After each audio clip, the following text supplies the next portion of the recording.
Welcome back to nuclear chem forum. मैं हूं किशोर sir और ये है आज के इस वीडियो का न्यूमेरिकल नंबर 37। हम पढ़ रहे हैं numerical based on pH and pOH scale और ये है हमारा चैप्टर आयोनिक इक्विलिब्रिया। आज के इस वीडियो में न्यूमेरिकल जो मैंने रखा है ना वो आसान तो है, बस थोड़ा सा एक स्टेप और सॉल्व करने के लिए मैंने कहा है। ठीक है, देखिए क्या कहता है न्यूमेरिकल। कैलकुलेशन तो वैसे भी आसान ही होगा क्योंकि अभी आपको ये आपके फेवर में आ गए न्यूमेरिकल, क्योंकि आपने प्रैक्टिस किए होंगे। देखते हैं, तो गिवन डेटा में मैं फर्स्ट पॉइंट लिखता हूं calculate the pH and pOH, यानी आपको पीएच ऑफ सॉल्यूशन ये फाइंड आउट करना है। तो इसे मैं डिनोट करता हूं पीएच से।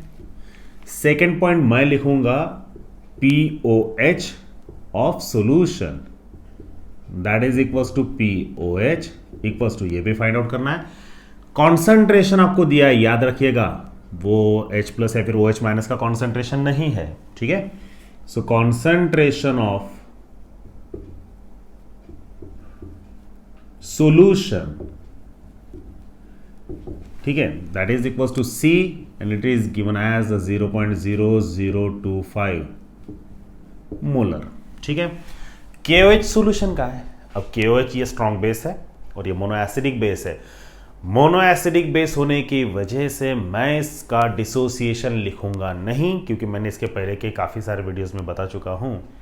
मोनोएसिडिक या मोनोबेसिक रहा तो जो कॉन्सेंट्रेशन आपको दिया होता है वैल्यू वो H प्लस की है या फिर OH माइनस की हो सकती है या फिर वो होगी।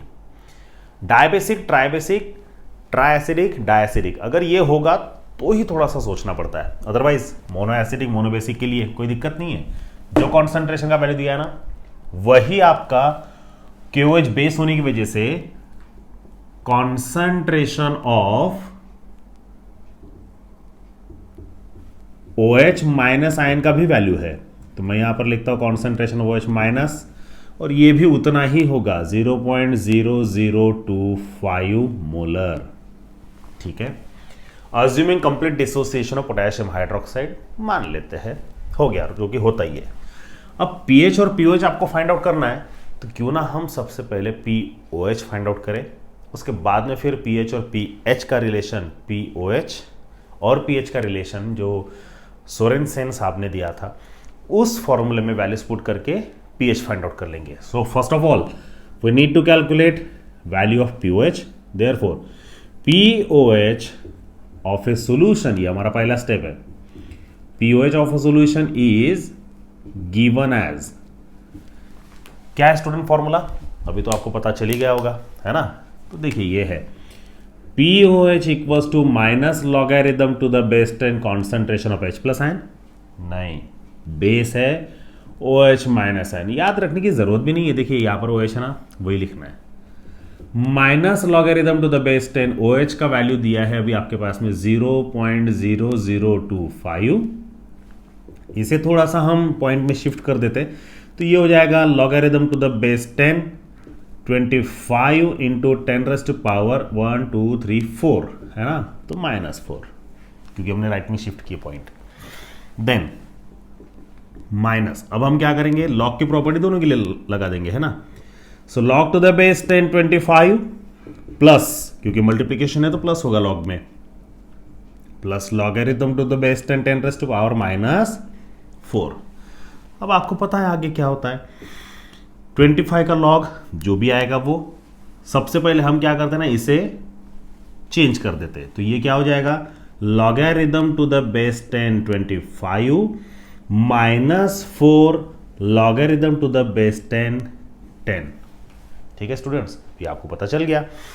अब आपको क्या करना है ना, एक स्टेप में थोड़ा सा और आगे बढ़ा देता हूं, मैं इधर लिखता हूं। ठीक है, देखिए देयरफॉर पीओएच इक्वल्स टू, -4 को हम पहले लिखेंगे तो ये हो जाएगा -4 plus logarithm to the base 10 25। अब आपको सिंपल कुछ नहीं, क्या करना है, -4 प्लस 25 का लॉग चाहिए आपको।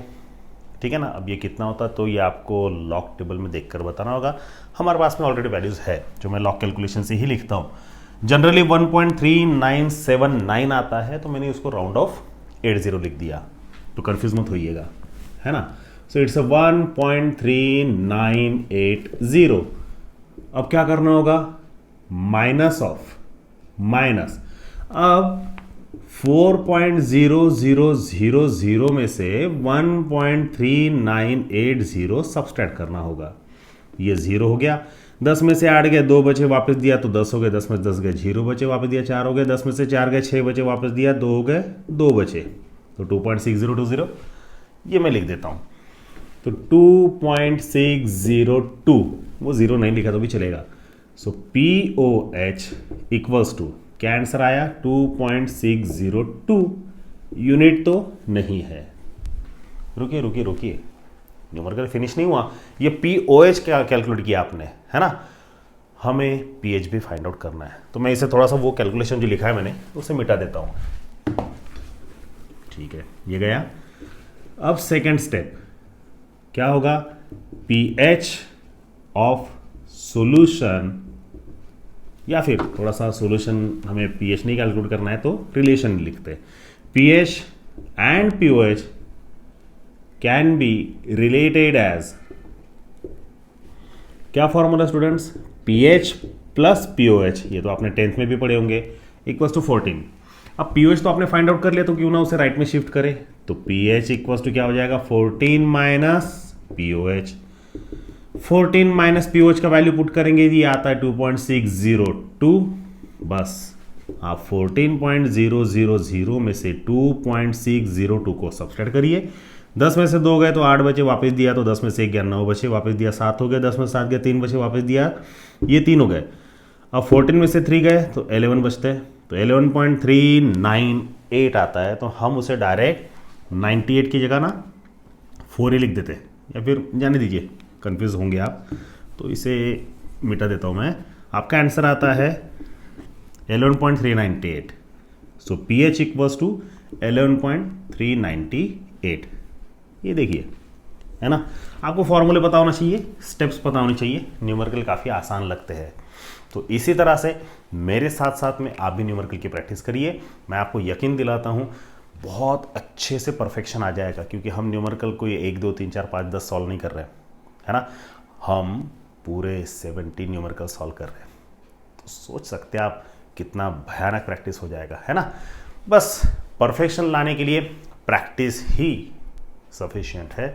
और एक कहावत है ना, जो इसके पहले भी बताए थे मैंने, practice makes man perfect, not study. तो स्टडी को थोड़ा सा कम करिए, प्रैक्टिस पर ज़्यादा ध्यान दीजिए।